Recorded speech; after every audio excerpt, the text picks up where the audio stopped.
이 새벽에 하나님께서 주신 말씀은 요한복음 6장 16절에서 21절까지의 말씀입니다. 요한복음 6장 16절에서 21절까지의 말씀. 우리 한 목소리로 읽도록 하겠습니다. 저물매 제자들이 바다에 내려가서 배를 타고 바다를 건너 가버나움으로 가는데 이미 어두웠고 예수는 아직 그들에게 오시지 아니하셨더니 큰 바람이 불어 파도가 일어나더라. 제자들이 노를 저어 10여리쯤 가다가 예수께서 바다 위로 걸어 배에 가까이 오심을 보고 두려워하거늘 이르시되 내니 두려워하지 말라 하신대 이에 기뻐서 배로 영접하니 배는 곧 그들이 가려던 땅에 이르렀더라. 아멘. 오늘 말씀은 오병이어의 기적 직후에 제자들이 바다 위에서 겪은 고난과 그들에게 찾아오신 예수님에 대한 이야기입니다. 오늘의 귀한 이야기를 통해서도 하나님께서 주시는 귀한 교훈을 깨닫게 되시기를 주님의 이름으로 축복합니다. 오병이어 기적, 놀라운 기적, 모든 사람들이 깜짝 놀라는 그런 대단한 기적이 일어난 이후에 예수님께서는 먼저 너희들이 가버나움으로 건너가라 라고 말씀하셨습니다. 그래서 제자들이 예수님이 계시지 않는 가운데 갈릴리 호수, 갈릴리 바다 그 가운데를 출발하고 있는 상황이 오늘의 말씀이라는 겁니다. 그런데 오늘 말씀에서 뭔가 처음에 깨달아야 될 포인트가 17절에 있습니다. 17절에 보니까 이렇게 써 있습니다. 배를 타고 바다를 건너 가버나움으로 가는데 이미 어두웠고 예수는 아직 그들에게 오시지 아니하였더니 라고 하는 의미심장한 표현이 있습니다. 너희들이 먼저 가버나움 땅으로 건너가라 라고 예수님이 말씀하셨어도 예수님이 안 계시는 가운데 무엇인가 시작하면 그것 자체가 불안이고 위험성이다 라는 것을 여러분 깨닫게 되시기를 주님의 이름으로 축복합니다. 의미심장하게 오늘 말씀은 이야기하고 있습니다. 배를 타고 바다를 건너 가버나움으로 가는데 이미 날씨는 어두웠고 예수님은 아직 그들에게 오시지 아니하셨다. 예수님이 계시지 않는 가운데 그 어두운 밤에 그들이 아무리 베테랑이라 할지라도 바다를 건너는 것은 힘든데 그들끼리만 바다를 건넜다 라고 하는 이 메시지는 예수님이 계시지 않는 가운데 우리들이 일상 가운데 무엇인가를 새롭게 착수하고 무엇인가를 시작하면 그 자체가 불안이다, 그 자체가 위험성의 요소다 라고 하는 것을 우리에게 일깨워주고 있다는 것입니다. 예수는 아직 그들에게 오시지 아니하셨다. 이 말씀을 기억하면서 우리 인생 가운데 무엇인가를 착수하고 무엇인가를 시작할 때마다 과연 내 옆에 내 안에 예수님이 계신가 예수님이 계시지 않는가 그것을 체크하시기를 주님의 이름으로 축복합니다. 아이고 난 베테랑이야 어부들 출신의 제자들처럼 예수님이 계시지 않아도 우린 끄떡없어. 우린 이 호수에 대해서 너무나 잘 알고 있는 사람들이고 베테랑들이기 때문에 예수님이 안 계셔도 이 호수 바다 정도는 거뜬히 건너갈 수 있어. 이런 인간적인 자신감, 이런 것이 우리들에게도 있다는 겁니다. 예수님을 믿는 사람이라 할지라도 하나님을 절실히 믿는 사람이라 할지라도 이 정도쯤이야, 이 정도쯤은 제가 할 수 있습니다. 예수님이 내 옆에 계시지 않더라도 내가 일을 착수할 수 있습니다. 시작할 수 있습니다. 나 혼자서 할 수 있습니다. 이런 심정들, 이러한 심리가 우리들 마음속에 뿌리를 내릴 수가 있다는 겁니다. 그게 곧 불안이요, 그게 곧 위험성의 이유라는 것을 꼭 깨닫게 되시기를 주님의 이름으로 축복합니다.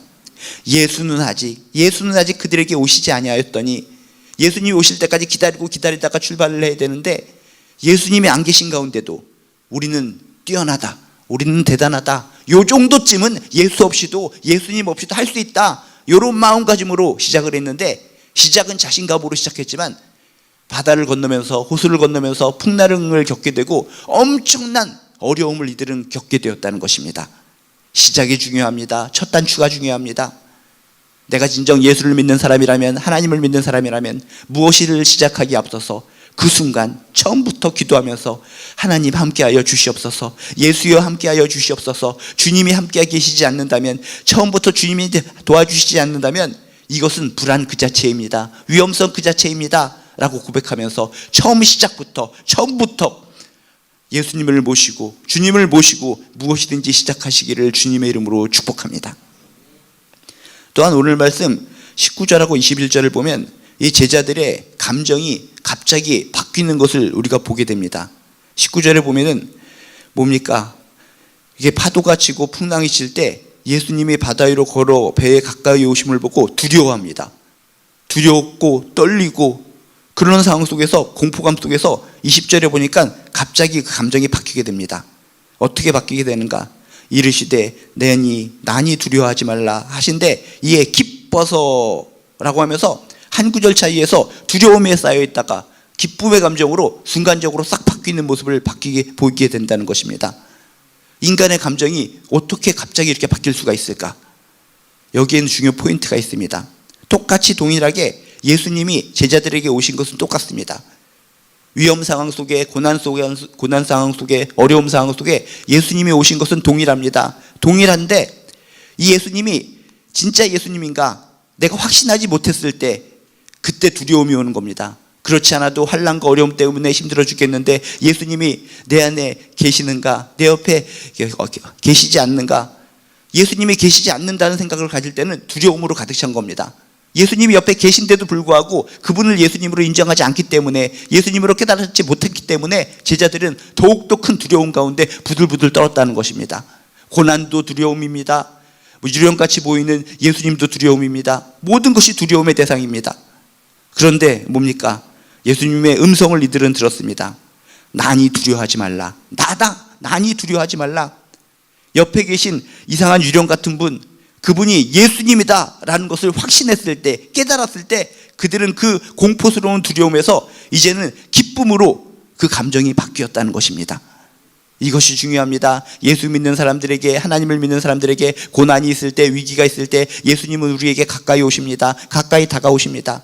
예수님이 곁에 계신데도 불구하고 처음의 제자들처럼 예수님이 안 계신 것처럼 행동했을 때는 두려움으로 가득 찬 겁니다. 예수님이 옆에 오셨는데, 예수님이 옆에 오셨는데도 불구하고 그것을 깨닫지 못하고 있을 때는 공포, 두려움 속에서 우리는 혼란을 겪을 수밖에 없습니다. 근데 옆에 계신 이분이 예수님이시다, 예수님이 나와 함께 계시다라는 확신이 있었을 때, 깨달음이 있었을 때 그 두려움이 기쁨으로 바뀌게 된다는 것을 믿으시길 주님의 이름으로 축복합니다. 우리는 하나님의 자녀들입니다. 주님을 믿는 사람들입니다. 공포가 있을 때, 어려움이 있을 때, 힘든 것이 있을 때, 풍랑이 있을 때, 폭풍이 있을 때, 오늘 말씀처럼 주님께서는 우리에게 뛰어오십니다. 달려오십니다. 풍랑 가운데로 달려오십니다. 중요한 것은 그분을 우리가 유령으로 바라보는가, 껍데기로 바라보는가, 아니면 그분을 진정 나의 주님으로 깨닫는가, 그것이 중요한 포인트라는 것입니다. 힘들고 어려울 때 눈을 열어서 주변을 바라보시기 바랍니다. 분명히 주님은 멀리서 우리를 갖다가 손가락질 하시는 분이 아니라 오늘의 말씀처럼 위기의 순간, 어려움의 순간, 풍랑의 순간 우리에게로 뛰어오시는 분, 달려오시는 분, 그분이 바로 우리가 믿는 주님이신 줄로 믿습니다. 그분을 유령으로 여기지 마시기 바랍니다. 그분을 눈을 번쩍 뜨고 그분의 음성을 듣고 난이 두려워하지 말라, 나다 나라고 하는, 두려워하지 말라, 평안하라 라고 하는 주님의 음성을 듣고 이 위기 상황 속에, 이 어려움 상황 속에 예수님은 나와 함께 하시는구나, 나에게 달려오시는구나 라는 것을 깨닫게 되시기를 주님의 이름으로 축복합니다. 깨닫는 순간이 기쁨의 순간입니다. 깨닫는 순간이 행복의 순간입니다. 깨닫는 순간이 위기를 극복하는 능력의 순간이라는 것을 믿으시기를 주님의 이름으로 축복합니다. 똑같은 상황, 위기가 있고 풍랑이 있을 때 예수님은 다가왔는데, 예수님이 진정 예수님인지 깨닫지 못했을 때는 예수님이 곁에 계셨는데도 불구하고 제자들은 부들부들 떨고 두려움과 공포에 떨었습니다. 그런데 가까이 계신 그분이 예수님이시구나, 그 오병이어의 기적을 베풀어 주셨던, 우리와 함께 하셨던 예수님이시구나, 놀라운 기적으로 능력으로 역사하셨던 예수님이시구나 라는 것을 깨닫는 순간 두려움이 기쁨으로 변화했다는 것입니다. 다시 우리의 인생 가운데 풍랑이 있을 수 있습니다. 어려움이 있을 수 있습니다. 고통이 있을 수 있습니다. 그때마다 주님께서는 우리에게 달려오십니다. 땀을 흘리시면서 어쩌나 우리의 자녀들이 어쩌나 고난 때문에 너무나 힘들어하는구나, 풍랑 때문에 너무나 힘들어하는구나 달려오십니다. 내 곁에 계십니다. 내 곁에 계시는 그 주님을, 여러분 그분의 음성을 듣고 내 곁에 주님이 계시는구나, 나를 도와주시는구나 깨닫게 되시기를 주님의 이름으로 축복합니다. 옆에 주님이 도와주러 오셨는데도 불구하고 그분을 깨닫지 못하고 유령으로 여긴다면 우리는 예수님이 옆에 계심에도 불구하고 두려움 속에서 살 수밖에 없는 안타까운 존재들이라는 것입니다. 눈을 여시기 바랍니다. 귀를 여시기 바랍니다. 위험의 순간, 어려움의 순간, 고통의 순간 달려오셔서 우리를 도우시려는 그 주님을 주님으로 바라보시고 영접하시고 힘든 상황 이기고 극복하고 승리하게 되시기를 주님의 이름으로 축복합니다. 또한 오늘 말씀에 보면 21절에 이런 포인트가 있습니다. 21절에 뭐라고 써 있습니까? 이렇게 기뻐서 예수님을 배로 영접하니 배는 곧 그들이 가려던 땅에 이르렀더라. 이들이 가버나움이라고 하는 목적지를 향해 가고 있는데 인간적인 힘으로 열심히 노를 젓고 열심히 아둥바둥거려도 목적지로 갈 수가 없는 겁니다. 목적지는 저기가 있는데 인간의 노력으로 아둥바둥거려도 목적지에 도달하지가 않는 겁니다.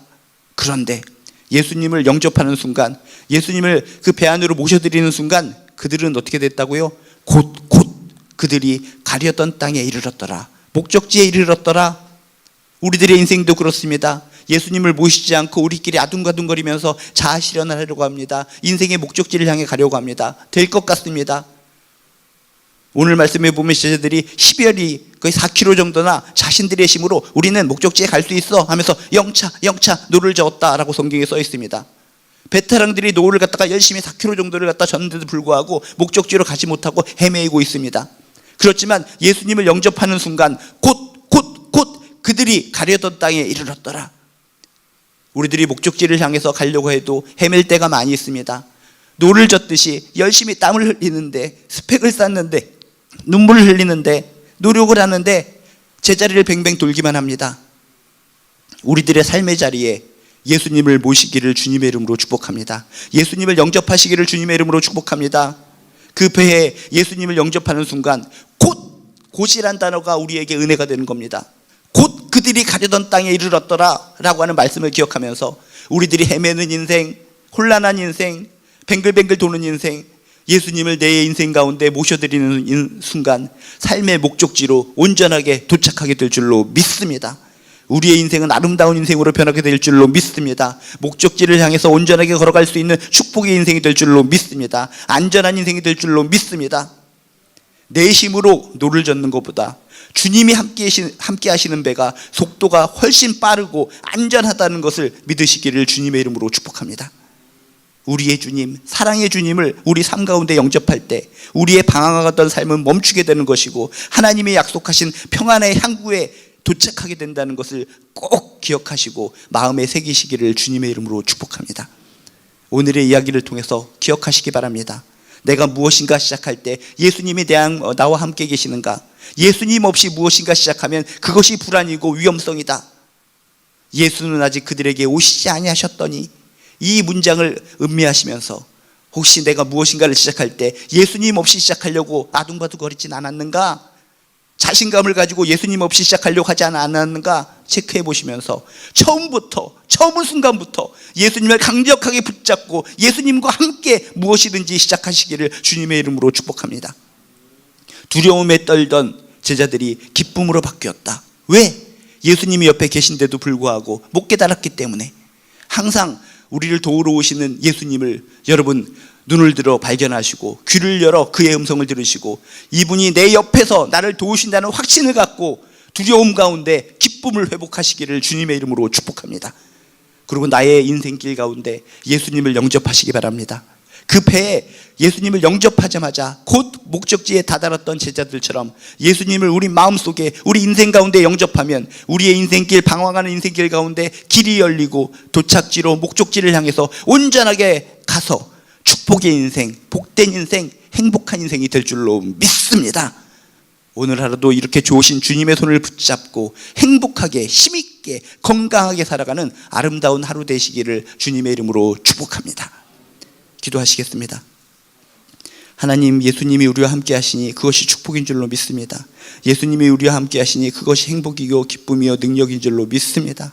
항상 예수님을 모시고 살게 하여 주시옵시고 내 옆에 계신 예수님을 몰라보는 것이 아니라 유령으로 여기는 것이 아니라 진짜 예수님, 나를 도우러 오신 예수님을 영적인 눈으로 발견하고 주님의 음성을 듣고 발견할 수 있도록 도와주시옵소서. 주님과 함께라면 내 인생의 풍파, 내 인생의 어려움 모든 것을 극복하고 이길 줄로 믿습니다. 내 인생 안에 예수님을 영접하면 우리들의 인생의 목적지로 온전하게 갈 줄로 믿습니다. 방황하는 인생, 헤매는 인생, 예수님을 영접하기만 하면 배가 곧 목적지에 도착하듯이 우리의 인생길은 올바로 하나님께서 원하시는 평화의 항구로 도착하게 될 줄로 믿습니다. 이렇게 좋으신 주님을 붙잡고 승리하는 귀한 하루하루 살아갈 수 있도록 도와주시옵소서.